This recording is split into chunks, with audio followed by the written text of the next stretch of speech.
আজকে আমরা ঈশ্বরের বাক্য থেকে দেখব প্রভু কেমন ধরনের মণ্ডলী চান। আমরা অনেক কিছু চাই, মানুষ অনেক কিছু চায়, আমরা যেগুলো চাই আমরা সেগুলোকে মূল্য দেই এবং আমাদের এমন কিছু প্রিয়জন রয়েছে যারা হয়তো আমাদের কাছে অনেক কিছু চায়, আশা করে, আমরা সেগুলোকেও অনেক মূল্য দেই। কিন্তু একজন বিশ্বাসী হিসাবে ঈশ্বর কি চান সেটাকে আমাদের প্রথমে মূল্য দেওয়া উচিত। ঈশ্বর কি চান আমরা ঈশ্বরের বাক্য থেকে আজকে দেখবো যে ঈশ্বর কেমন ধরনের মণ্ডলী চান। আমরা অনেকে আছি, আমরা আমাদের ব্যক্তিগত জীবন সম্বন্ধে বাক্য শুনতে চাই। আমরা অনেকে আছি যে এমন কিছু বাক্য শুনতে চাই যেটা হয়তো আমাদের সমস্যা থেকে আমাদেরকে বের করবে, আমাদের জীবনে হতাশা থেকে বের করবে, আমাদের আরোগ্যতার পথে পরিচালিত করবে। আমরা এরকম ধরনের বাক্য আমরা অনেকে শুনতে পছন্দ করি। কিন্তু যখন মণ্ডলীর কথা আসে, যখন মণ্ডলীর বিষয় আসে, আমরা তখন অনেক বিশ্বাসী আছি যে এই বিষয়টিকে আমরা ব্যক্তিগতভাবে নেই না। আমরা ভাবি, আরে এটা তো আমার জীবনের কোনো বিষয় নয়, আমার ব্যক্তিগত কোনো বিষয় নয়, এটা মণ্ডলীর বিষয়, তার মানে এটা পালকের জন্য, যারা মণ্ডলীর দায়িত্বে রয়েছে তাদের জন্য। আর সেই জন্য এটা নিয়ে আমার এত মাথা ঘামানোর দরকার নেই, এটা নিয়ে আমার এত চিন্তা করার দরকার নেই, এটা আমার ব্যক্তিগত কোনো উপকারে লাগবে না, আমার পারিবারিক কোনো উপকারে লাগবে না, আমার স্বাস্থ্যের কোনো উপকারে লাগবে না, সেই জন্য এটাকে নিয়ে আমার অত মাথা ঘামানো দরকার নেই। যদি আমরা কেউ এরকম চিন্তা ভাবনা করে থাকি তাহলে এটা একটা মূর্খামি, এটা একটা বোকামো হবে। কেননা মণ্ডলী হলো নতুন নিয়মের ভিত্তি। মণ্ডলী, যিশু তিনি তার প্রাণ দিয়ে, তার জীবন দিয়ে তিনি মণ্ডলীকে প্রতিষ্ঠিত করেছেন। তিনি পিতরকে বলেছিলেন, পিতর তুমি পাথর, আর এই পাথরের উপরে আমি আমার মণ্ডলী গাঁথবো। মণ্ডলী বলতে একটা ইট পাথর দিয়ে তৈরি করা একটা বিল্ডিং কে বোঝায় না। মণ্ডলী বলতে বোঝায় আপনাকে, আমাকে। মণ্ডলীর জন্য যে গ্রিক শব্দ ব্যবহার করা হয়েছে আসলে হচ্ছে এক্লেসিয়া। এক্লেসিয়া মানে আহুত লোক, যাদেরকে জগৎ থেকে পৃথক করা হয়েছে, যাদেরকে মনোনীত করা হয়েছে। মণ্ডলী মানে তাদেরকে বোঝায়। মণ্ডলী মানে ইট পাথর দিয়ে তৈরি করা একটা বিল্ডিং কে বোঝায় না, একটা ভবনকে বোঝায় না। মণ্ডলী মানে আপনাকে বোঝায়, আমাকে বোঝায়, সকল বিশ্বাসীকে বোঝায়, যাদেরকে প্রভু ডেকেছে, যাদেরকে প্রভু মনোনীত করেছে, যাদেরকে প্রভু আহুত করেছে, সেই সমস্ত ব্যক্তিদেরকে বোঝায়। আজকের আপনি কি আহুত? আজকের আপনি কি মনোনীত? আজকের আপনি কি জগৎ থেকে পৃথক হয়েছে? তাহলে আপনি হলেন খ্রিস্টের মণ্ডলী। সেজন্য এই বাক্য আপনার ব্যক্তিগত বিষয়। এই বাক্য আমাদের জীবনের সঙ্গে ওতপ্রোতভাবে জড়িত। মণ্ডলী একজন বিশ্বাসী জীবনের হলো একটি বিশেষ স্থান। মণ্ডলী, আমরা মণ্ডলীর মধ্যে এসে সহভাগিতা করি, আমরা মণ্ডলীর মধ্যে এসে ঈশ্বরের আরাধনা করি, আমরা মণ্ডলীর মধ্যে এসে ঈশ্বরের বাক্য ধ্যান করি, পাঠ করি, আমরা মণ্ডলীর মধ্যে এসে মিলিত হই। আমরা মণ্ডলীতে যখন আসি তখন আমি ঈশ্বরের সান্নিধ্য লাভ করি। সেই জন্য একজন বিশ্বাসী জীবনে মণ্ডলী হলো একটি গুরুত্বপূর্ণ বিষয়। তাই আমরা মণ্ডলীকে কখনো হালকা ভাবে নিতে পারি না। Amen, hallelujah. মণ্ডলী যদি ঠিক থাকে তাহলে জানতে হবে যে বিশ্বাসীরাও ঠিক আছে। আমেন। যদি মণ্ডলী ঠিক না থাকে তার মানে বিশ্বাসীরা ঠিক নেই। তার মানে আমাদের জীবনের সঙ্গে, আমাদের আচার ব্যবহারের সঙ্গে, আমাদের আত্মিক জীবনের সঙ্গে মণ্ডলী ওতপ্রোতভাবে জড়িত। যদি আমরা ঠিকভাবে চলি, আমাদের জীবন যদি ঈশ্বরের বাক্য অনুযায়ী হয়, আমরা যদি প্রভুর বাক্য মতো চলি, যদি আমরা প্রভুকে ভালোবাসি, যদি আমরা বাধ্যতায় চলি, তাহলে এর প্রভাব কোথায় পড়বে? আমাদের ব্যক্তিগত জীবনে, আমাদের আত্মিক জীবনে এবং তার সঙ্গে সঙ্গে মণ্ডলীতেও পড়বে। আমেন। যদি মণ্ডলীর মধ্যে কিছু সমস্যা থাকে, মণ্ডলীর মধ্যে যদি কিছু দুর্বলতা থাকে, মণ্ডলীর মধ্যে যদি কোনো গোলযোগ থাকে, তার মানে এটা কোথায় রয়েছে? বিশ্বাসীদের জীবনের মধ্যে রয়েছে। মণ্ডলী প্রকাশ করে বিশ্বাসীদের আত্মিক জীবনকে। বিশ্বাসীর আত্মিক জীবন কেমন? তারপরে আমাদের জীবনের সঙ্গে যুক্ত, আমাদের আধ্যাত্মিক জীবনের সঙ্গে যুক্ত হচ্ছে মণ্ডলী। মণ্ডলীকে ভালোবাসতে হবে, মণ্ডলীকে প্রেম করতে হবে। খ্রিস্ট মণ্ডলীকে প্রেম করে নিজের জীবন দিয়েছেন, যেন আমাদেরকেও মণ্ডলীকে প্রেম করতে হবে, ভালোবাসতে হবে। মণ্ডলী গুরুত্বপূর্ণ, মণ্ডলী ঈশ্বরের কাছে গুরুত্বপূর্ণ। যদি ঈশ্বরের কাছে গুরুত্বপূর্ণ হয়, তাহলে একজন বিশ্বাসীর কাছেও মণ্ডলী গুরুত্বপূর্ণ হতে হবে। ঈশ্বর তিনি কেমন মণ্ডলী দেখতে চান? কেমন? আমরা মানুষকে প্রাধান্য দেই, নিজেদেরকে প্রাধান্য দেই। আমি কি চাই, আরে আমার এই প্রিয়জন কি চায়, আরে ওর চাওয়াকে পূর্ণ করতে হবে, ওর ইচ্ছাকে পূর্ণ করতে হবে, ওকে খুশি করতে হবে। আরে আমার জীবনে কি চাওয়া পাওয়া নেই, আরে সেটাকে প্রাধান্য দিতে হবে, সেটাকে পূর্ণ করতে হবে। কিন্তু ঈশ্বর কি চান? আমরা ঈশ্বর যেটা চান, আমরা সেটার জন্য কতটা চেষ্টা করি, আমরা সেটার জন্য কতটা কাজ করি, আমরা কতটা মূল্য দিই। ঈশ্বর কেমন ধরনের মণ্ডলী চান, প্রভু কেমন ধরনের মণ্ডলী চান, আমরা কি সেরকম ধরনের মণ্ডলী হতে পারবো? আমরা? আছে আমাদের মধ্যে সেই নিশ্চয়তা? আজকে আমরা দেখি যে ঈশ্বর কেমন ধরনের মণ্ডলী চান। এক নম্বর বিষয়, ঈশ্বর একটি আধ্যাত্মিক বিষয় মনোযোগী মণ্ডলী চান।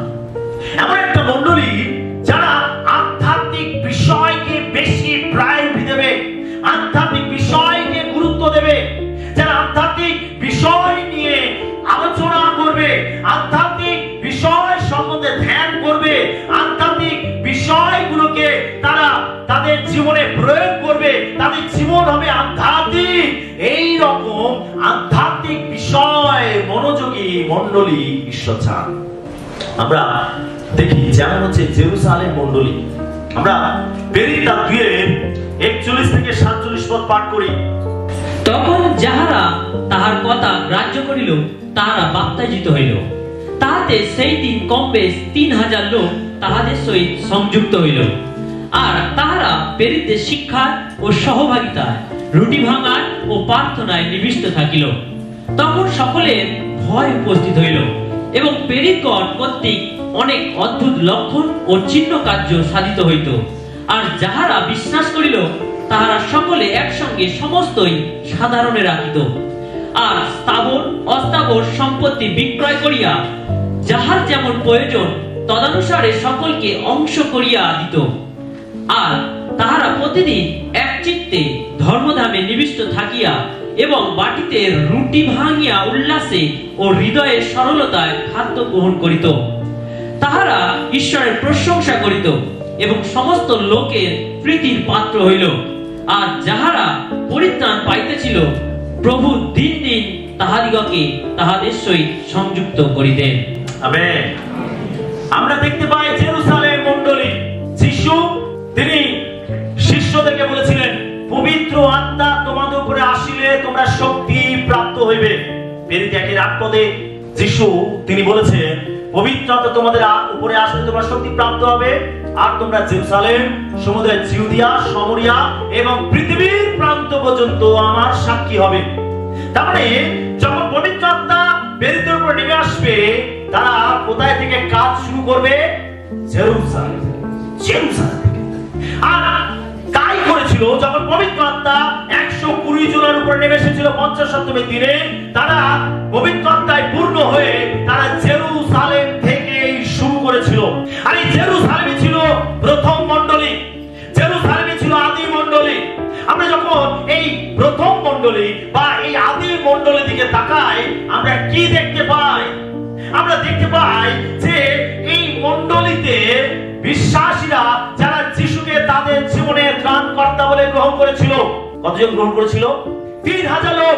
3000 লোক যিশুকে তাদের জীবনের ত্রাণকর্তা বলে গ্রহণ করলো, এবং তা এই 3000 লোক তারা মণ্ডলীর মধ্যে আসতে আরম্ভ করলো। প্রথম 50 সপ্তমীর দিনে ভিতরের প্রচারে মণ্ডলী প্রতিষ্ঠিত হয়েছে। যে মণ্ডলী ঈশ্বরের অন্তরে ছিল, যে মণ্ডলী নিয়ে যিশুর পরিকল্পনা ছিল, যে মণ্ডলী নিয়ে যিশুর ভাববাণী ছিল, তুমি পিতর, আর এই পাথরের উপরে আমি আমার মণ্ডলী গাঁথবো। আর 50 সপ্তমীর দিনে আমরা দেখতে পাই যে সেই ভাববাণী পূর্ণতা লাভ করলো। ভিতরের প্রচারে 3000 লোক মন পরিবর্তন করলো এবং তারা যিশুকে তাদের জীবনে ত্রাণকর্তা বলে গ্রহণ করলো এবং মণ্ডলী ভুক্ত হলো, মণ্ডলী শুরু হলো। এই 3000 লোক কি করছিল? এখানে লেখা রয়েছে 42 পদে, তারা প্রেরিতদের শিক্ষায়, সহভাগিতায়, রুটি ভাঙায় ও প্রার্থনায় নিবিষ্ট থাকে। আদি মণ্ডলী কি করেছিল? আদি মণ্ডলী তারা আধ্যাত্মিক বিষয় মনোযোগী ছিল। আধ্যাত্মিক বিষয়, এখানে 4টে বিষয় লেখা রয়েছে। কি কি লেখা রয়েছে? প্রেরিতদের শিক্ষায় 1, সহভাগিতায় 2, রুটি ভাঙায় 3 এবং প্রার্থনায় 4। এই 4টে আধ্যাত্মিক বিষয় তারা মনোযোগী ছিল। এই জেরুজালেম মণ্ডলী এই 4টি আধ্যাত্মিক বিষয় তারা মনোযোগী ছিল। আধ্যাত্মিক বিষয়ে মনোযোগী মণ্ডলীকে ঈশ্বর পছন্দ করে। যত সময় যাচ্ছে, যত প্রভুর দিন কাছে এগিয়ে আসছে, এই আধ্যাত্মিক বিষয়গুলো আস্তে আস্তে মণ্ডলীর বাইরে চলে যাচ্ছে, আর অনেক জাগতিক বিষয়গুলো মণ্ডলীর মধ্যে প্রবেশ করছে। আদি মণ্ডলীতে যে আধ্যাত্মিক বিষয়গুলো ছিল, আজ বর্তমান যুগের অনেক মণ্ডলীতে দেখতে পাওয়া যায় যে আধ্যাত্মিক বিষয়গুলো মণ্ডলীর বাইরে যাচ্ছে আর জাগতিক বিষয়গুলো মণ্ডলীর ভেতরে প্রবেশ করছে। কিন্তু ঈশ্বর এটা চান না। ঈশ্বর চান যে মণ্ডলী আধ্যাত্মিক বিষয়ে আগ্রহী হবে। ঈশ্বর এরকম মণ্ডলী চান যে মণ্ডলীর মধ্যে কি থাকবে? শিক্ষা থাকবে, সহভাগিতা থাকবে, রুটি ভাঙা অর্থাৎ প্রভুর ভোজ থাকবে এবং প্রার্থনা থাকবে। হালেলুয়া! এই 4টি বিষয় প্রভু দেখতে চান আমাদের জীবনে। এই 4টি বিষয় প্রভু মণ্ডলীর মধ্যে দেখতে চান। মণ্ডলীর মধ্যে এই 4টে বিষয় থাকবে। মণ্ডলী তারা কি করবে? তারা এখানে কেন আছে? তারা শিক্ষায় মনোনিবেশ করবে, ঈশ্বরের বাক্য ধ্যান করবে, ঈশ্বরের বাক্য থেকে তারা শিক্ষা লাভ করবে। ঈশ্বর চান যে মণ্ডলী তারা সহভাগিতা করবে। সহভাগিতা, কোইনোনিয়া, সহভাগিতা। সহভাগিতার জন্য যে গ্রিক শব্দ পাওয়া যায় আর সেটা হচ্ছে কোইনোনিয়া। একসঙ্গে থাকা, একসঙ্গে আলাপ আলোচনা করা, একসঙ্গে সময় কাটানো, একসঙ্গে ভাগ করে নেওয়া। দুঃখ, কষ্ট, সমস্যা, আনন্দ, শান্তি, এমনকি জাগতিক বিষয়ও, রুটি হতে পারে, খাদ্য হতে পারে, অর্থ হতে পারে, ভাগ করে নেওয়া। সহভাগিতা, এই সহভাগিতা প্রভু দেখতে চান মণ্ডলীর মধ্যে। এবং প্রার্থনা, প্রভুর ভোজ। এখানে বাইবেল বলছে, তখন যাহারা তাহার কথা গ্রাহ্য করিল তাহারা বাপ্তাজিত হইল, তাহাতে সেই দিন কম বেশ 3000 লোক তাহাদের সংযুক্ত হইল, আর তারা প্রেরিতদের শিক্ষায়, সহভাগিতায়, রুটি ভাঙায়, প্রার্থনায় নিবিষ্ট থাকিল। জানেন আদি মণ্ডলী কি করতো? আদি মণ্ডলী যখনই তারা সহভাগিতা করতো তখনই তারা প্রভু ভোজ করত। আমরা কি আধ্যাত্মিক বিষয়ে মনোযোগী? Amen, hallelujah. আদি মণ্ডলী তারা যখনই মিলিত হতো তখনই তারা রুটি ভাঙায় অংশগ্রহণ করত। আদি মণ্ডলীর বিশ্বাসীদের থেকে বর্তমান সময়ে বিশ্বাসীরা আমরা আধ্যাত্মিক বিষয় থেকে কতটা দূরে আছি? আমাদের মানসিকতা কি? আমাদের চিন্তা ভাবনা কি? আমরা কোনটাকে প্রায়োরিটি দিচ্ছি? আমরা কোনটাকে মূল্য দিচ্ছি? আমরা কি আধ্যাত্মিক বিষয়ের প্রতি মনোযোগী হয়েছি? ও প্রভুর ভোজ আছে মানে আমাকে যেতেই হবে চার্চে। প্রভুর ভোজ আছে মানে আমাকে প্রভুর মাংস এবং তার রক্তকে ভোজন পান করতে হবে, আমাকে প্রভুর অংশগ্রহণ করতে হবে। এই আকাঙ্ক্ষা, এই আগ্রহ, এই ইচ্ছা, এই উদ্দীপনা আমাদের জীবনে যদি লুপ্ত হয়ে যায়, কমে যায়, তার মানে আমরা আধ্যাত্মিক বিষয়ের প্রতি অমনোযোগী হয়ে যাচ্ছি। শুনছি সকলে? আমেন। ঈশ্বর চান একটি আধ্যাত্মিক বিষয়ে মনোযোগী মণ্ডলী। আমি একজন ঈশ্বরের সন্তান হিসাবে বা একজন পালক হিসাবে আমি চাইব যে আমাদের মণ্ডলী আধ্যাত্মিক বিষয়ে মনোযোগী মণ্ডলী হবে, যেখানে শিক্ষা থাকবে, যেখানে রুটি ভাঙা থাকবে, যেখানে সহভাগিতা থাকবে এবং যেখানে প্রার্থনা থাকবে। যদি এইগুলো মণ্ডলীর মধ্যে না থাকে তাহলে আমরা আদি মণ্ডলী থেকে অনেক দূরে চলে যাচ্ছি, সেই ভিড় থেকে আমরা দূরে সরে যাচ্ছি। আমি সেই সমস্ত বিশ্বাসীদেরকে দেখলে খুশি হই যারা আধ্যাত্মিক বিষয়ে মনোযোগ, যারা আধ্যাত্মিক বিষয়কে প্রায়োরিটি দেয়, মূল্য দেয়, তার জন্য ত্যাগ স্বীকার করে, তার জন্য সহ্য করে, সেই সমস্ত বিশ্বাসী। সেটা প্রভু এমন একটা মণ্ডলী চান যেটা আধ্যাত্মিক বিষয়ে মনোযোগী, যারা রুটি ভাঙায়, প্রার্থনায়, সহভাগিতায়, শিক্ষায় মনোযোগী হবে, সেরকম মণ্ডলী প্রভু চান। দেখুন এখানে 43 পদে লেখা রয়েছে, 43 থেকে তখন সকলের ভয় উপস্থিত হইল এবং প্রেরিতগণ কর্তৃক অনেক অদ্ভুত লক্ষণ ও চিহ্ন কার্য সাধিত হইত। আর যারা বিশ্বাস করিল তারা সকলে একসঙ্গে সমস্তই সাধারণে রাখিত, আর স্থাবর অস্থাবর সম্পত্তি বিক্রয় করিয়া যাহার যেমন প্রয়োজন তদনুসারে সকলে অংশ করিয়া দিত। এটা হচ্ছে সহভাগিতা। আমি একটু আগেই বলছিলাম, শুধু আধ্যাত্মিক বিষয় নয়, কিন্তু জাগতিক বিষয়ও তারা ভাগ করে দিত। আর কি লেখা রয়েছে, আর তাহারা প্রতিদিন এক চিত্তে ধর্মত্যাগে নিবিষ্ট থাকিয়া এবং বাটিতে রুটি ভাঙিয়া উল্লাসে ও হৃদয়ের সরলতায় খাদ্য গ্রহণ করিত। কি লেখা রয়েছে? প্রতিদিন। কি শব্দ পাচ্ছি আমরা? প্রতিদিন। আমরা মণ্ডলীতে মিলিত হচ্ছি সপ্তাহে একদিন, প্রভুর ভোজে মিলিত হচ্ছি মাসে একদিন, উপবাসে মিলিত হচ্ছি মাসে একদিন, আমরা সপ্তাহে একদিন রবিবার ঈশ্বরের গৃহে মিলিত হচ্ছি। কিন্তু এখানে বাইরে কি বলছে? প্রতিদিন তারা সহভাগিতা করত। যদি আমরা আদি মণ্ডলীকে দেখি, তাহলে তারা কিভাবে আধ্যাত্মিক বিষয়ে মনোযোগী ছিলেন। আজ তাদের সঙ্গে আমাদের যদি নিজেদেরকে তুলনা করি, আমরা নিজেদেরকে কোথায় খুঁজে পাবো?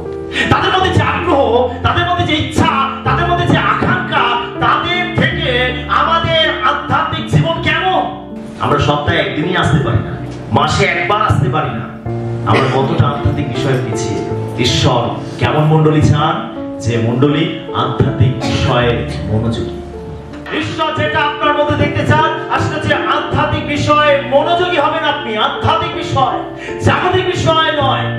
কোথায় গল্প গুজব হচ্ছে, আরে কোথায় পার্টি সার্টি হচ্ছে, আরে কোথায় জগতের আনন্দ ফুর্তি হচ্ছে, আরে কোথায় জাগতিক আনন্দ রয়েছে, আপনি এই বিষয়ে মনোযোগী হবেন না। আপনি মনোযোগী হবেন কবে উপবাস প্রার্থনা আছে, কবে প্রভুর ভোজের উপাসনা আছে, কবে রাত্রি জাগরণী আছে, আরে কবে উপাসনা আছে, আরে কবে ক্যাম্প আছে। আপনি সমস্ত আধ্যাত্মিক বিষয়ে মনোযোগী হবেন। এটা ঈশ্বর আমাদের জীবনে দেখতে চান। আমেন। সেটা আমাদের আধ্যাত্মিক বিষয়ে মনোযোগী হতে হবে। হালেলুয়া। ঈশ্বর চান যারা আধ্যাত্মিক বিষয়ে মনোযোগী হবে, অর্থাৎ যাদের জীবন হবে সম্পূর্ণ পৃথকীকৃত। আপনি তখনই আধ্যাত্মিক ভাবে আপনি মনোযোগী হবে যখন আপনার জীবন হবে পৃথকীকৃত জীবন। আমরা বাইবেল থেকে একটি অংশ দেখব, 2 করিন্থীয় 6:17 এবং 18। অতএব তোমরা তাহাদের মধ্য হইতে বাহির হইয়া আসো ও পৃথক হও, ইহা প্রভু কইতেছেন, এবং অশুচি বস্তু স্পর্শ করিও না, তাহাতে আমি তোমাদিগকে গ্রহণ করিব এবং তোমাদের পিতা হইব, ও তোমরা আমার পুত্র কন্যা হইবে, ইহা সর্বশক্তিমান প্রভু কহেন। ঈশ্বর চান যে আমাদের জীবন পৃথকীকৃত হবে। দেখুন, আপনি তখনই আধ্যাত্মিক বিষয়ে মনোযোগী হতে পারবেন যখন আপনার জীবন পৃথকীকৃত হবে। যখন থেকে পৃথক হবে আপনার জীবন, যতক্ষণ না আপনি জাগতিক বিষয় থেকে নিজেকে পৃথক করতে পারবেন, আপনি ততক্ষণ পর্যন্ত আপনি আধ্যাত্মিক বিষয়ে মনোযোগী হতে পারবেন না, মন দিতে পারবেন না। আমেন। হালেলুয়া। ঈশ্বর বলছে তোমরা তাদের মধ্যে থেকে বাহির হইয়া আইসো। একজন খ্রিস্ট বিশ্বাসী জীবন হবে পৃথকীকৃত জীবন। জগতের লোকের থেকে তার জীবন হবে পৃথক। একজন বিশ্বাসী যখন শনিবার আসে, তখন সে রবিবারে ঈশ্বরের গৃহে আসার জন্য, মণ্ডলীতে আসার জন্য সে শনিবার রাতে পরিকল্পনা করবে। আমেন। রবিবার আমাকে ঈশ্বরের গৃহে যেতে হবে, রবিবার আমাকে উপাসনায় পৌঁছাতে হবে, রবিবারে প্রভুর দিন প্রভুকে দিতে হবে।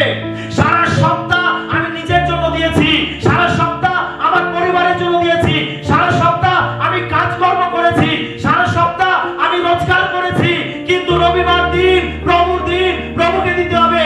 তাই শনিবার যখন আমি বাড়ি ফিরছি, তখন আমাকে রবিবার প্রভুর কাছে আসার জন্য আমাকে আগে থেকে পরিকল্পনা করতে হবে। কি আছে কি আমাদের মধ্যে এই চিন্তা ভাবনা? হয়তো না, অনেকের মধ্যে হয়তো না।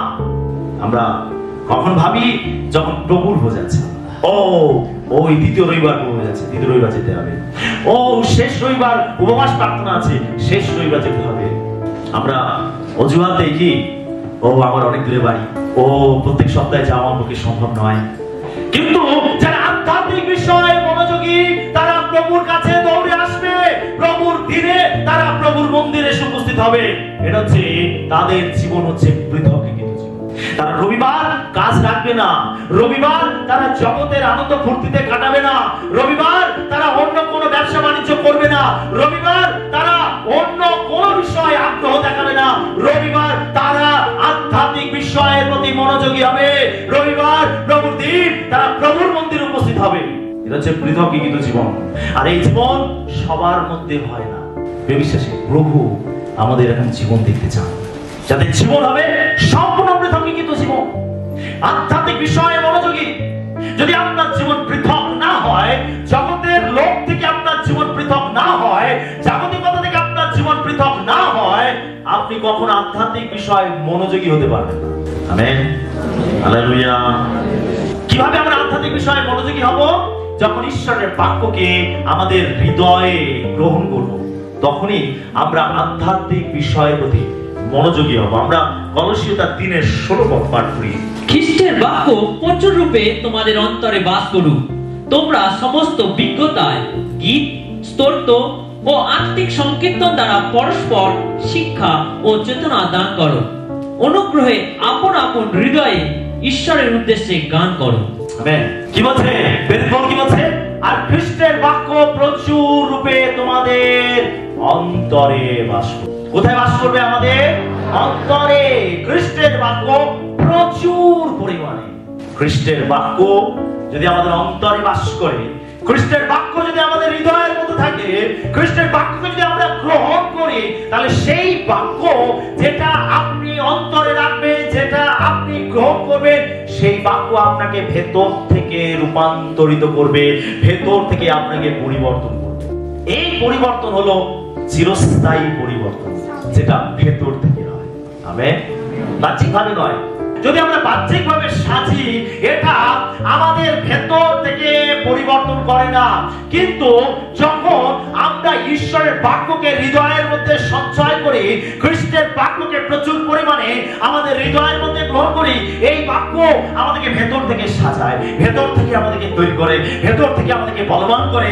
এই বাক্য যখন আমাদের ভেতর থেকে আমাদেরকে পরিবর্তন করে, এই পরিবর্তন হয় দীর্ঘস্থায়ী, চিরস্থায়ী পরিবর্তন।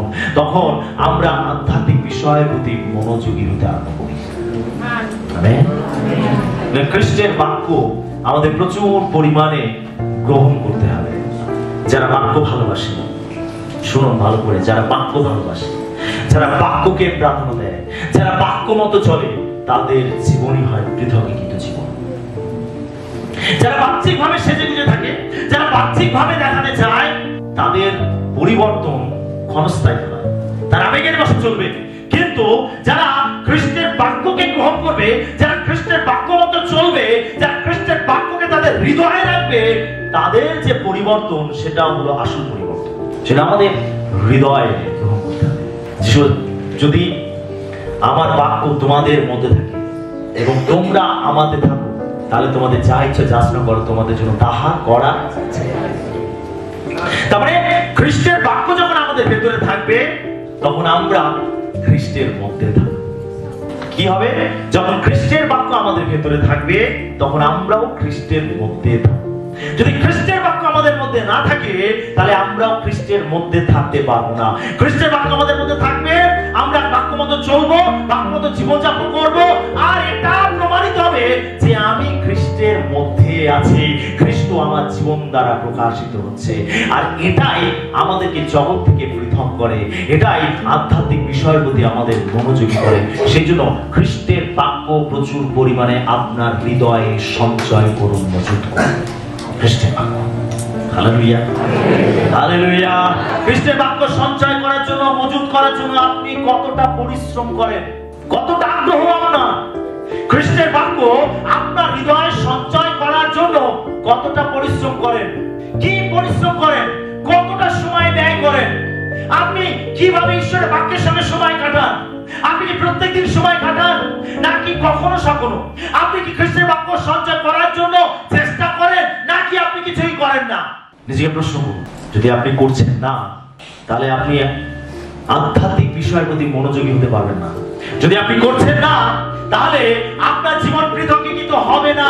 আপনার মধ্যে জাগতিক বিষয় থাকবে, আর কখনো সখনো ওই আধ্যাত্মিক বিষয়ের প্রতি একটু আগ্রহী হয়ে উঠবেন।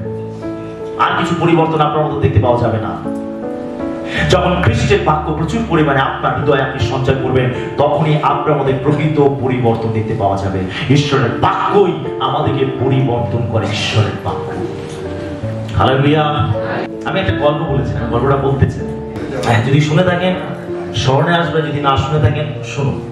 এক বাবা আর তার ছেলে দুজনে মিলে একটা কয়লার তাদের দোকান ছিল, কয়লা বিক্রি করতো।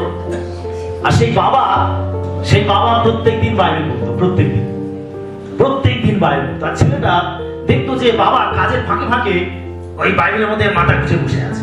একদিন ছেলে বাবাকে বলছে, বাবা তোমার বাইবেল কি মুখস্থ হয়ে গেছে?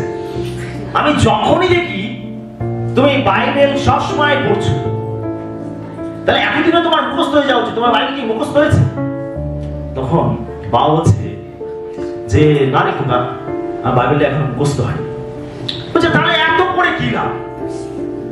বলছে ঠিক আছে, কি লাভ আমি তোকে বোঝাচ্ছি। যে চুবড়িটাতে কয়লা বিক্রি করতো, সেই চুবড়িটা ব্যবহার করতে করতে কয়লা তুলতে নামাতে কিন্তু সেটা একটা আস্তরণ পড়ে সেটা একেবারে কালো হয়ে গেছিল।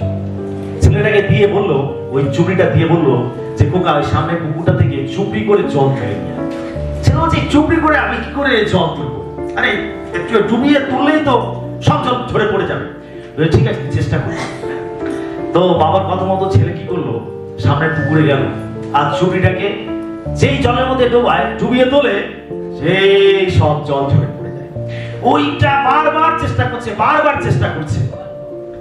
এইভাবে করতে করতে শেষে বিরক্ত হয়ে সে বাবার কাছে বলছে, বাবা হচ্ছে না, আমি অনেকবার চেষ্টা করেছি। তখন বাবা বলছে, তুই পারলি না করতে এটা, আমি জানি এটা হবে না, কিন্তু আমি তবু তোকে বললাম তুই একবার চুবড়িটা দিকে ছেড়ে দেখ। যখন সে চুবড়িটাকে দেখলো, সেই যে কালো আস্তরণ গুলো ছিল কয়লা, সেটা বারবার ডোবাতে তুলতে গিয়ে সেটা পরিষ্কার হয়ে গেল।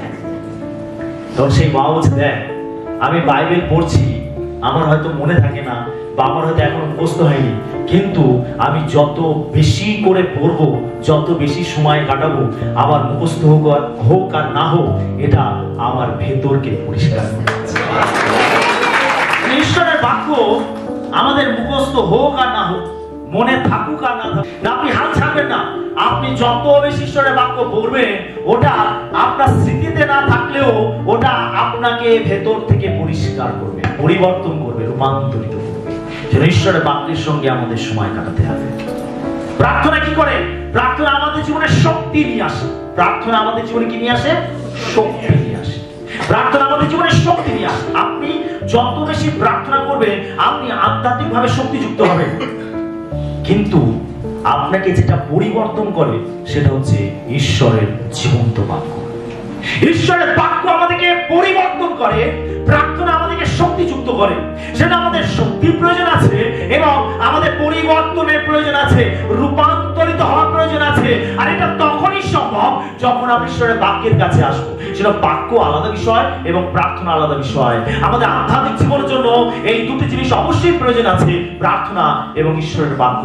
ঈশ্বরের বাক্য যদি আমরা সঞ্চয় না করি, ঈশ্বরের বাক্যে যদি আমরা মনোনিবেশ না করি, আমরা কখনো ভেতর থেকে পরিবর্তন হতে পারবো না, আমরা রূপান্তরিত হতে পারবো না। Amen, hallelujah, hallelujah. তো ঈশ্বর এমন একটি মণ্ডলী চান যেটা হবে আধ্যাত্মিক বিষয় মনোযোগী। হালেলুয়া। 2 নম্বর পয়েন্ট, ঈশ্বর একটি সুসমাচার প্রচারকারী মণ্ডলী চান। ঈশ্বর কেমন মণ্ডলী চান? যে মণ্ডলী সুসমাচার প্রচার। আমরা প্রেরিত তার 5:42 পদ পাঠ করি।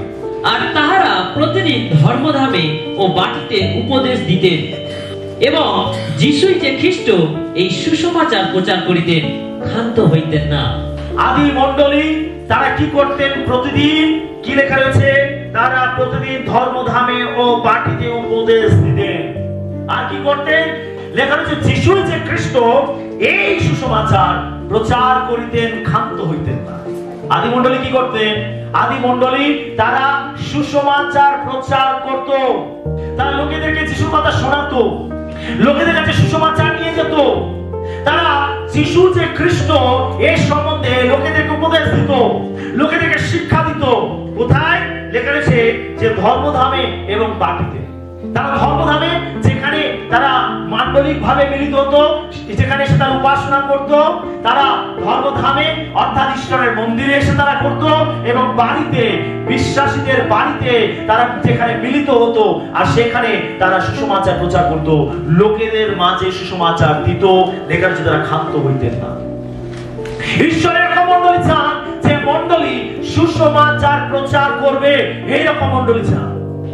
সুসমাচার প্রচার আমাদের প্রত্যেককে করতে হবে। আপনি সুসমাচার পেয়েছেন, সুসমাচারকে বিশ্বাস করেছেন, এই সুসমাচার আপনার জীবনে পরিত্রাণ নিয়ে এসেছে। এখন আপনি যেটা তার উপকৃত হয়েছেন, আপনাকে সেটা অন্যের কাছে তুলে ধরতে হবে, অন্যকেও সুসমাচার দিতে হবে। আপনি অন্যকে কি সুসমাচার দিচ্ছেন, শোনাচ্ছেন? আপনি সুসমাচার দেওয়া হচ্ছে আপনার কাজ। সে শুনুক আর যদি সে শুনলো তাহলে সে রক্ষা পেল, যদি না শুনলো আপনি তার রক্তের দায় থেকে মুক্ত হলেন। প্রভু আপনার কাছ থেকে হিসাব নেবেন, কৈফিয়ত নেবেন।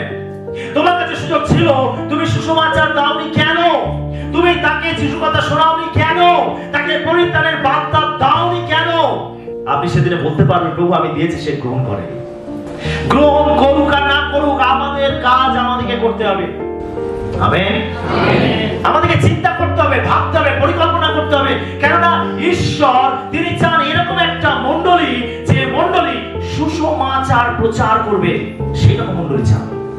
সুসমাচার যখন মণ্ডলী প্রচার করবে, তার মানে কি? মণ্ডলী কি করছে? আত্মাকে রক্ষা করছে, আত্মাকে জয় করছে। আর এটা হচ্ছে মণ্ডলীর কাজ। আমাদেরকে ছড়িয়ে পড়তে হবে চারিদিকে, আমাদেরকে সুসমাচার ছড়াতে হবে চারিদিকে। আপনি সুসমাচার দিন, লোকে শুনুক আর না শুনুক, পরিত্রাণ দেওয়া ঈশ্বরের কাজ, আমাদের নয়। যেন আমরা কেউ নিরুৎসাহিত হব না, আরে আমি এত সুসমাচার দিচ্ছি, একজনও মন পরিবর্তন করছে না, একজনও খ্রিস্টকে গ্রহণ করছে না, আরে একজনও যে প্রার্থনায় আসছে না, আমি একজনকেও নিয়ে আসতে পারছি না। আপনি হতাশ হবেন না, আপনার কাজ আপনি করে যান। আপনি নিজে জানেন না যে বীজ আপনি ছড়াচ্ছেন কখন কোন মুহূর্তে সেটা অঙ্কুরিত হবে, আপনি জানেন না। বীজের মধ্যে কি আছে? ক্ষমতা। বীজের মধ্যে একটা গাছ উৎপন্ন করার ক্ষমতা আছে। মিশরের রাজা তুত, আর সে যখন মারা গেছিল, তার যে পিরামিড বানানো হয়েছিল, তাকে মমি বানিয়ে রাখা হয়েছিল পিরামিডের মধ্যে, এবং তার সেই পিরামিডের ভেতরে অনেক অলংকার এবং অনেক শস্য সেই সময় মজুত করে রেখেছিল। প্রায় 2000 বছর পর সেই পিরামিড যখন আবিষ্কার করা হয়েছিল, ভাঙা হয়েছিল, খোলা হয়েছিল, আর সেই পিরামিডের ভেতরে এরকম অনেক সোনা দানা অলংকার পাওয়া গেছিল, তখনকার দিনে ব্যবহৃত অনেক জিনিসপত্র পাওয়া গেছিল, এবং সেখানে অনেক শস্য পাওয়া গেছিল। আপনি অবাক হয়ে যাবেন, সেই শস্য যখন মাটিতে বপন করা হয়েছিল, সেখান থেকে গাছ বেরিয়েছিল। তারপরে একটা বীজের মধ্যে কি আছে? একটা গাছ উৎপন্ন করার ক্ষমতা আছে। সেটা আপনি সুসমাচার দিচ্ছেন, তার মানে আপনি বীজ ছড়াচ্ছেন। যখন আপনি বীজ ছড়াচ্ছেন, আপনি বীজ ছড়িয়ে সঙ্গে সঙ্গে হয়তো আপনি গাছ দেখতে পাচ্ছেন না, কিন্তু অপেক্ষা করুন, গাছ বৃদ্ধি করা ঈশ্বরের কাজ। আমেন। বাইবেল বলছে একজন বপন করে, একজন সেচন করে, বৃদ্ধি ঈশ্বর দেন। আমেন। বৃদ্ধি দান ঈশ্বরের কাজ। সেটা আমাদের নিরাশ হওয়ার কিছু নেই। আমাদেরকে সুসমাচার শোনাতে হবে জগতের মানুষকে। আপনি জেনে রাখুন, আমরা যদি এই কাজেতে ঢিলে করি, তাহলে যিশুর দ্বিতীয় আগমন দেরিতে হবে। আর আমরা যত তাড়াতাড়ি লোকেদেরকে সুসমাচার দেব, তত তাড়াতাড়ি যিশু এই পৃথিবীতে দ্বিতীয়বার ফিরে আসবেন। আমেন। আমাদের উপর নির্ভর করছে, আমরা তার দ্বিতীয় আগমনকে তাড়াতাড়ি করাবো নাকি দেরিতে করাবো। এটা বিশ্বাসীর উপরে, মণ্ডলীর উপরেই নির্ভর করছে, আমার আপনার উপরে নির্ভর করছে। হালেলুয়া। আমরা চাই যিশু দ্বিতীয়বার তাড়াতাড়ি ফিরে আসুক। সবাই চায় যিশু তাড়াতাড়ি ফিরে আসুক, সবাই চায়। Hallelujah, hallelujah. সেই জন্য আমাদের প্রত্যেকে তার জন্য পদক্ষেপ নিতে হবে, আমাদের প্রত্যেকে তার জন্য কাজ করতে হবে। আমাদের কাজ করার উপর, পদক্ষেপ নেবার উপরে এটা নির্ভর করছে। আমাদেরকে সুসমাচার শোনাতে হবে লোকেদেরকে, তারা শুনুক আর না শুনুক। একবার আমি একজন কাছ থেকে সাক্ষ্য শুনছিলাম। তিনি বলছেন যে আমি যিশুকে জানতাম না, তো আমি যখন কাজ থেকে বাড়ি ফিরেছি, আমার দরজার পাশে একটা টেবিল আছে, সেখানে একটা চেয়ার আছে, আমি সেই চেয়ারে গিয়ে বসে আমি আমার জুতো খুলছিলাম। আর জুতো খুলতে খুলতে আমি দেখলাম টেবিলের উপরে একটা ট্র্যাক্স রাখা হয়েছে, যেখানে যিশুর বিষয়ে কিছু লেখা হয়েছে। সে জুতোটা খুলে সেখানে বসে কি করে কাজ থেকে ফিরেছে, ক্লান্ত আছে, সেখানে বসে একটু রেস্ট নিচ্ছে। তো জুতোটা খুলতে খুলতে তার চোখে পড়লো ট্র্যাক্সটা। সে জুতোটা খুলে সে সেখানে বিশ্রাম নিতে নিতে ভাবছে ট্র্যাক্সটা কি আছে, দেখতে কি লেখা আছে। সে তুলে সেটাকে পড়তে আরম্ভ করে। আর যখন সে পড়ছে, সেই পড়ার মাধ্যমে তার হৃদয়কে ঈশ্বর খুলে দিলেন এবং সে যিশুকে খুঁজতে আরম্ভ করলেন এবং সে উদ্ধার পেলেন, পরিত্রাণ পেলেন। মজার বিষয় দেখুন, সেই ট্র্যাক্সটা কিন্তু সে কারোর কাছ থেকে নেয়নি। তার ভাই কাজে থেকে ছিল, রাস্তায় কেউ তাকে ট্র্যাক্সটা দিয়েছে, আর সে পাঠ করেনি, কিন্তু সে পড়েনি। সে সেটাকে নিয়ে এসে টেবিলের উপরে রেখে সে অন্য জায়গায় চলে গেছে। এখন তার দাদা যখন কাজ থেকে বাড়ি ফিরেছে, বাড়ি ফিরে দেখছে টেবিলের উপর ট্র্যাক্সটা রাখা। সে পড়ে সে পরিত্রাণ পেয়ে গেল, যে ট্র্যাক্সটাকে নিয়ে আসলো সে কিন্তু পরিত্রাণ পেল। কি মজার বিষয়! ঈশ্বর কার জীবনে কিভাবে কাজ করবে আমরা কেউ জানি না। আমি আপনাদেরকে এনকারেজ করছি, সুসমাচার দিন লোকেদেরকে, কেননা ঈশ্বর সুসমাচার প্রচারকারী মণ্ডলীকে পছন্দ করেন। খ্রিস্টের কথা বলুন লোকেদেরকে। তিনি যে পরিত্রাতা, তিনি যে পথ সত্য জীবন, তিনি যে পাপীদের জন্য প্রাণ দিয়েছেন, তিনি যে পাপের উপরে জয়লাভ করেছেন, মৃত্যুর উপরে জয়লাভ করেছেন, শয়তানের উপরে জয়লাভ করেছেন। আপনি সেই কথা লোকেদেরকে শোনান। খ্রিস্টের সুসমাচারের মধ্যে ক্ষমতা আছে, শক্তি আছে। সেজন্য পৌল বলেন, সুসমাচার সম্বন্ধে আমি লজ্জিত নহি, কারণ প্রত্যেক বিশ্বাসীর পক্ষে পরিত্রাণাতে ঈশ্বরের শক্তি। সুসমাচারের মধ্যে শক্তি আছে, যিশুর জীবনের মধ্যে শক্তি আছে। আপনি যিশুর কথা অন্যকে বলুন, সুসমাচার অন্যকে দিন, অন্যকে শোনান। আপনার জীবনে বাধা, সংকট, সমস্যা, চ্যালেঞ্জ আসবে। যদি আপনি ভেতর থেকে পরিবর্তন হয়ে থাকেন, তাহলে কোনো বাধা, সংকট, সমস্যা আপনাকে থামাতে পারবে না, আপনাকে দমাতে পারবে না। আমেন। আপনি আপনার কাজ করে যাবেন। একটা সময় আমার জীবনে এত চ্যালেঞ্জ এসেছিল, সেই চ্যালেঞ্জের মধ্যে পড়ে আমি একটাই কথা জানতাম, যাই ঘটুক আমার জীবনে আমাকে ঈশ্বরের সেবা করতে হবে। যিশু আমাদের রক্তের সঙ্গে মিশে গেছে, এখান থেকে আমরা বের করতে পারবো। যিশুর সেবা করা আমাদের পেশা না, যিশুর সেবা করা আমাদের নেশা। হালেলুয়া! এটা জোরে প্রবচন করুন। যদি যিশু আপনার রক্তের সঙ্গে মিশে যায়, পৃথিবীর কোন শক্তি আপনার জীবন থেকে যিশুকে সরাতে পারবে না এবং যিশুর কাছ থেকে আপনাকে সরাতে পারবে না। তার কারণ, যদি রক্তই শরীরে না থাকে, সেই দেহ কখনো জীবিত রাখতে পারে না। হালেলুয়া! যিশুকে আমাদের রক্তের সঙ্গে মেশাতে হবে, রক্তের সঙ্গে, তবেই এটা আপনার নেশাতে পরিণত হবে। যিশুর সেবা করা, যিশুর কাছে আসা, অন্যের জন্য প্রার্থনা করা, টেস্টিমনি দেওয়া, সুসমাচার দেওয়া, মণ্ডলীতে উপস্থিত হওয়া, মণ্ডলীর কাজেতে অংশগ্রহণ করা, ঈশ্বরের সেবায় নিজেকে সমর্পণ করা, এটা আপনার নেশাতে পরিণত হবে। যেটা আপনার নেশা, আপনি যখন সেটা করেন তখন আপনি মানসিক শান্তি পান, আপনি আনন্দ পান, আপনি উৎফুল্ল হন, আপনি এক অলৌকিক সুখ শান্তি লাভ করেন যখন আপনার নেশাতে পরিণত হয়। ঈশ্বর চান আমরা যেন সুসমাচার প্রচারকারী মণ্ডলী হই। 3 নম্বর পয়েন্ট আমরা দেখব, ঈশ্বর একটি বিশুদ্ধ মণ্ডলী চান। আমরা রোমীয় 16:17 পদ পাঠ করি। ভাতৃগণ, আমি তোমাদিগকে বিনতি করিতেছি, তোমরা যে শিক্ষা পাইয়াছ তাহার বিপরীতে যাহারা দলাদলি ও বিঘ্ন জন্মায়, তাহাদিগকে চিনিয়া রাখো ও তাহাদের হইতে দূরে থাকো। আমরা এখানে দেখতে পাই পৌল তিনি সেই সময় রোমীয়দের যে মণ্ডলী ছিল, সেই মণ্ডলীতে তিনি পত্র লিখে পাঠাচ্ছেন। তিনি বিশ্বাসীদেরকে বলছেন যে যে শিক্ষা আমাদের কাছ থেকে পেয়েছো, যারা সেই শিক্ষার বিপরীতে কোন শিক্ষা দিচ্ছে তার থেকে দূরে থাকো। ঈশ্বর চান যে মণ্ডলী প্রতিষ্ঠিত হবে সেটা বেদিতের শিক্ষার উপরেই গঠিত হবে। বেরিতেরা যে শিক্ষা দিয়েছে সেই শিক্ষার উপরে আমাদের বিশ্বাসের ভিতকে গেঁথে তুলতে হবে। জানতে হবে মণ্ডলীর যে স্তম্ভ সেটা হলো পাথর শৈল, আর সেই শৈল হলেন স্বয়ং প্রভু যীশু খ্রিস্ট। আমেন। যীশু হলেন সেই শৈল, যে শৈলের উপরে যীশু বলছেন এই পাথরের উপরে আমি মণ্ডলী গাঁথবো। অর্থাৎ সেই পাথর কোণের প্রধান পাথর হলেন প্রভু যীশু খ্রিস্ট, সেই মণ্ডলীর ভিত হলেন খ্রিস্ট। যে শৈল, যে ভিতের উপরে গৃহকে তৈরি করা হয়, সেই ভিত মজবুত হতে হবে, আর সেই ভিত হলেন প্রভু যীশু খ্রিস্ট। তিনি তার জীবন দিয়ে তিনি সেই ভিতকে প্রতিষ্ঠিত করেছেন, তার উপরে মণ্ডলী গাঁথতে হবে, যেখানে বেদিকদের শিক্ষা থাকবে। সমস্ত ভ্রান্তি থেকে মণ্ডলী দূরে থাকবে, ভ্রান্ত শিক্ষা থেকে, ভ্রান্ত শিক্ষক থেকে মণ্ডলী দূরে থাকবে। সেটাকে তিনি বলছেন যে আমরা যে শিক্ষা দিয়েছি, আমরা যে সুসমাচার দিয়েছি, আমরা যে বাক্য দিয়েছি, যদি তার বিপরীতে কোনো কেউ শিক্ষা দেয়, সেখান থেকে তোমরা দূরে থাকবে।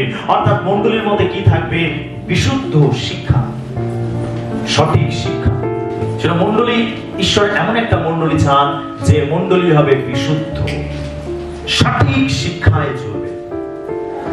আপনি জেনে রাখুন, যত যিশুর দিন এগিয়ে আসবে তত ভ্রান্তিজনক শিক্ষা চারিদিকে ছড়িয়ে পড়বে, চারিদিকে ভ্রান্তি ছড়িয়ে পড়বে।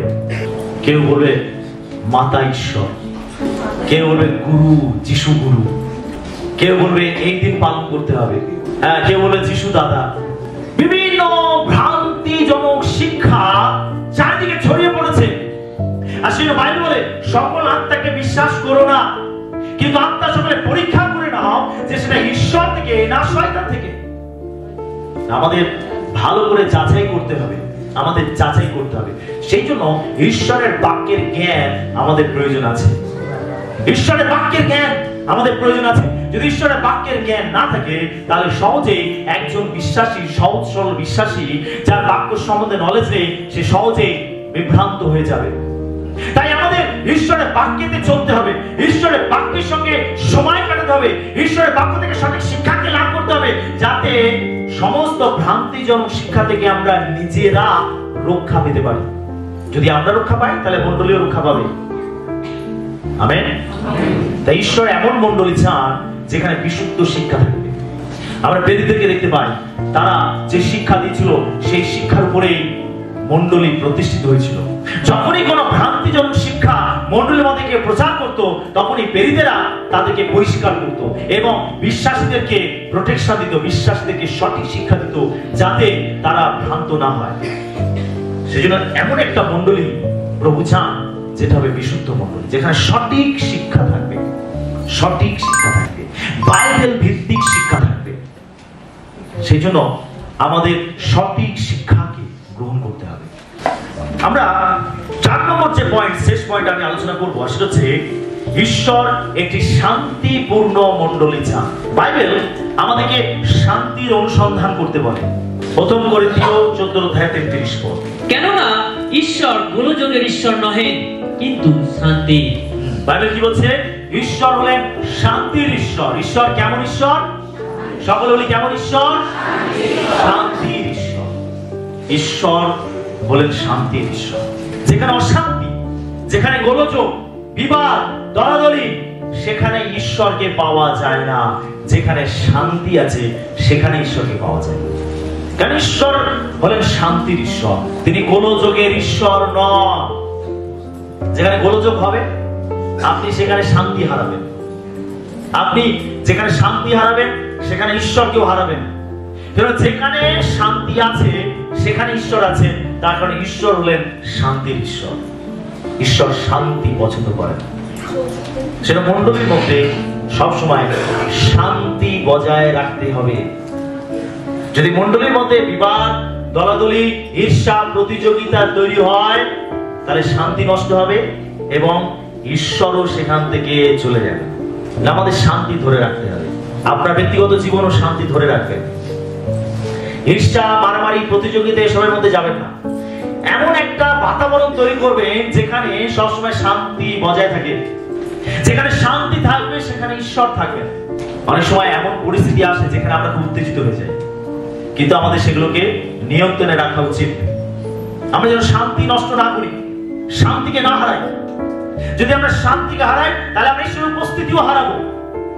আমরা যদি শান্তিকে ধরে রাখি আমরা ঈশ্বরের উপস্থিতিকে ধরে রাখতে পারবো। সেটা মণ্ডলীর মধ্যে সবসময় শান্তি বজায় রাখতে হবে, শান্তি বজায় রাখতে হবে। একটা সময় ছিল আমি আমাদের মণ্ডলীর কথা বলছি, লকডাউনের পরে যখন আমরা মণ্ডলী শুরু করেছি নতুন ভাবে, তখন ভিন্ন ভিন্ন জায়গা থেকে অনেক নতুন নতুন বিশ্বাসী অনেকে যারা এসেছেন, অনেকের মধ্যে অনেক কিছু সমস্যা ছিল। যখনই কোনো একটা প্রোগ্রাম হতো শুনতাম এই হয়েছে, ওই হয়েছে, সেই হয়েছে, এই হয়েছে।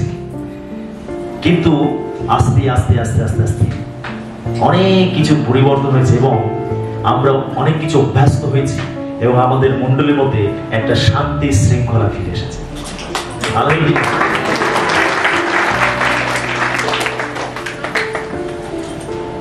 তো সেই সময়টার কথা মনে পড়লে আর এই বর্তমান সময়ের কথা মনে পড়লে আমরা এই পার্থক্যটাকে বুঝতে পারি। শান্তি আমাদেরকে ধরে রাখতে হবে, তার কারণ ঈশ্বর হলেন শান্তির ঈশ্বর। আপনার ব্যক্তিগত জীবনেও, আপনার পরিবারের মধ্যেও আপনি সব সময় শান্তি বজায় রাখবেন। আপনার কাজের জায়গাতেও শান্তি বজায় রাখবেন। আপনার ব্যক্তিগত জীবনে শান্তিকে বজায় রাখবেন। যেখানে শান্তি থাকবে সেখানে ঈশ্বর থাকবে। কারণ ঈশ্বর গোলযোগের ঈশ্বর নন, ঈশ্বর হলেন শান্তির ঈশ্বর।